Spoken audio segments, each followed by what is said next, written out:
ఉషోదయం ప్రేమించు కాపరి ఉషా కిరణాలు ఉదయకాలపు వాక్య ధ్యానమునకు మిమ్మల్ని ఆహ్వానిస్తున్నాం. ప్రార్థన.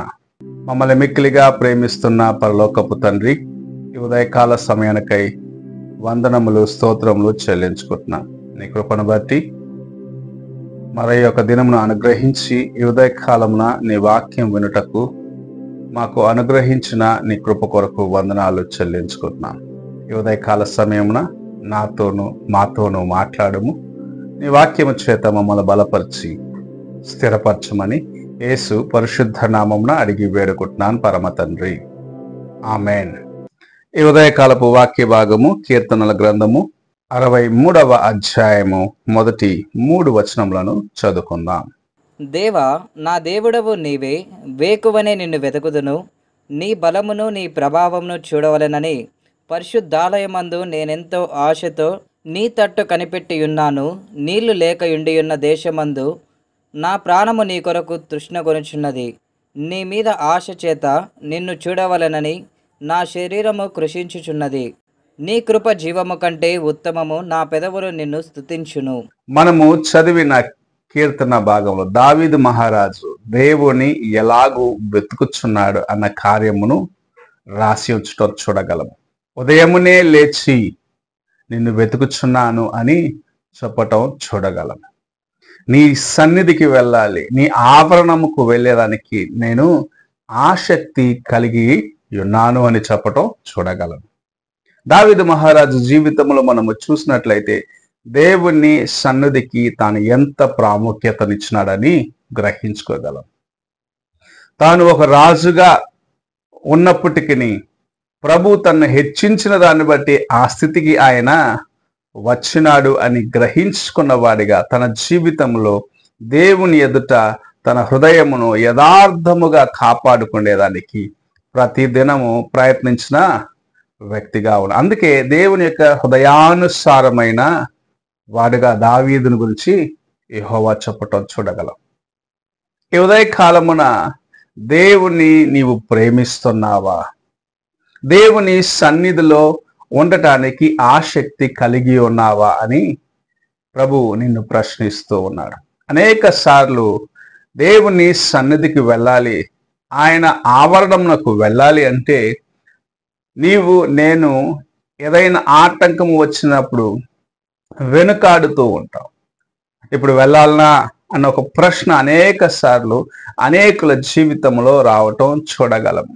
అయితే దావీదు మహారాజు దేవుని సన్నిధికి వెళ్ళటానికి ఎన్నడూ వెనుకాడిన వ్యక్తిగా లేడు. దేవుని సన్నిధికి వెళ్ళాలి. 1000 దినములు లోకములో గడుపుట కంటే దేవుని సన్నిధిలో ఒక దినము గడుపుట ఎంతో శ్రేష్టమని తాను ఒక నిర్ణయం కలిగిన వాడిగా ఉండటం చూడగలము.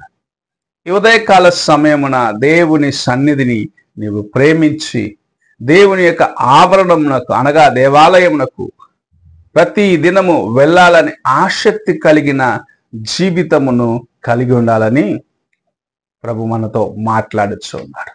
ఎందుకంటే దేవుని సన్నిధిలో ఆయన కృపను సంపాదించుకొనగలం. దేవుని యొక్క ఆవరణమునకు వెళ్ళినప్పుడు ఆయన యొక్క ప్రత్యక్షతలు సంపాదించుకొనగలం. కొవ్వు మెదడు దొరికినట్లు ఆయన కృపను నేను సంపాదించుకొనగలం.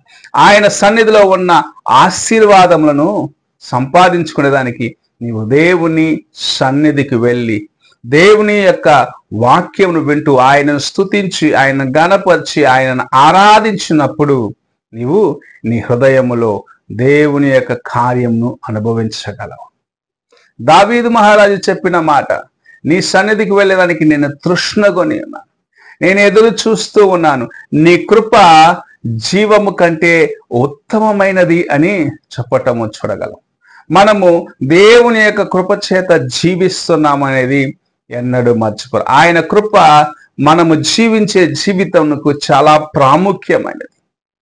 నీవు దేవుని సన్నిధిలో ఆనందిస్తున్నావు, నీవు చేయు కార్యము ఆశీర్వదించబడుచున్నది అంటే దానికి ప్రాముఖ్యమైన కార్యము దేవుని కృప నీకు తోడుగా ఉన్నది. నీ జీవితమును ఆయన ఆశీర్వదించి ఉన్నాడు. నీ జీవితమును ఆయన హెచ్చించి ఉన్నాడు. నీవు లోకములో ఉన్న వారి ద్వారాగా అనగదొక్కబడిన స్థితిలో ఉన్నప్పుడు ఆయన నిన్ను చేయి పట్టుకొని, నీ శత్రువులు నిన్ను అనగదొక్కినప్పుడు నీతో పాటుండి నిన్ను చెయ్యి పట్టుకొని లేవనెత్తి నిన్ను ఆశీర్వదించిన వాడిగా ప్రభు ఉన్నాడనేది నీవెన్నడూ మర్చిపోరాదు. అందుకే ఆయన సన్నిధికి, ఆయన ఆలయమునకు వెళ్ళడానికి ఆసక్తి కలిగి ఉన్నావా అని ప్రభు నిన్ను ప్రశ్నిస్తున్నాడు. ఈ ఉదయకాల సమయంన ప్రియ సహోదరుడా, సహోదరి, నీ జీవితము దేవుని సన్నిధిలో నీవెలాగూ పరీక్షించుకుంటావు? ఆయన సన్నిధికి వెళ్ళటానికి ఆశ కలిగిన వ్యక్తిగా నీవు ఉన్నావా? ఆయన యొక్క ఆవరణములో ఒక దినము గడుపుటము ఎంతో శ్రేష్టమని గ్రహించుకొని ఆయన సన్నిధికి వెళ్ళటానికి ఆశ కలిగి ఉన్నావా అని ఒక్కసారి నీవు ప్రశ్నించుకో. ప్రభు నిన్ను ప్రేమించి ఉన్నాడు. ఆయన కృప నీకు జీవమిచ్చేదిగా ఉన్నది. నశించిన వారిని వెదకి రక్షించేదానికి ఆయన ఈ లోకమునకు వచ్చినాడు. నీకు జీవమిచ్చేదానికి ఆయన ఈ లోకమునకు వచ్చినాడు. పాపం నుండి విడిపించేదానికి ఆయన ఈ లోకమునకు వచ్చినాడు. అలాంటి ప్రభువును వెతకటానికి, ఆయన సన్నిధికి వెళ్ళటానికి నీవు ఆసక్తి కలిగి ఉన్నావా? ఒకవేళ ఇన్ని దినములు నీ హృదయములో కలవరము చేత దేవుని సన్నిధిని నిర్లక్ష్యపరిచినావేమో. ప్రభు ఇప్పుడు నీతో మాట్లాడుచున్నాడు. నా సన్నిధిని నీవు ప్రేమించుము, నా సన్నిధికి రావటానికి ఆసక్తి కలిగి ఉండము, గొప్ప ఆశీర్వాదములను నీ జీవితంలో అనుగ్రహిస్తానని. ఆయన జీవమును కలిగి ఉండేదానికి, ఆయన ఆత్మను కలిగి ఉండేదానికి, ఆయన కృపను సంపాదించుకునేదానికి ప్రతి దినము దేవుని వైపు చూసి ఆయన సన్నిధిని వెతికే వ్యక్తిగా ఉండాలని ప్రభు ఆశిస్తూ నీతో మాట్లాడుచూ ఉన్నాడు. ఎలాగున్నావు నీవు? ఒక్కసారి నీవు పరీక్షించుకో. ప్రార్థన చేసుకుందాం. మమ్మల్ని మిక్కిలిగా ప్రేమిస్తున్న పరలోకపు తండ్రి, ఈ ప్రాతకాల సమయమున మీరు మాకు అనుగ్రహించిన నీ వాక్యం బట్టి వందనాలు చెల్లించుకుంటూ, నీ కృప జీవము కంటే ఉత్తమమైనది అని గ్రహించుకొని, దేవా నీ సన్నిధిలో జీవించటము మాకు ఆశీర్వాదకరమని, నీ సన్నిధిలో ఉండటము మాకు ఆశీర్వాదకరమని, నీ వైపు చూసి ముందుకు వెళ్ళడానికి మాకును సహాయము చేయమని యేసు పరిశుద్ధ నామమున అడిగి వేడుకుంటున్నాను పరమ తండ్రి.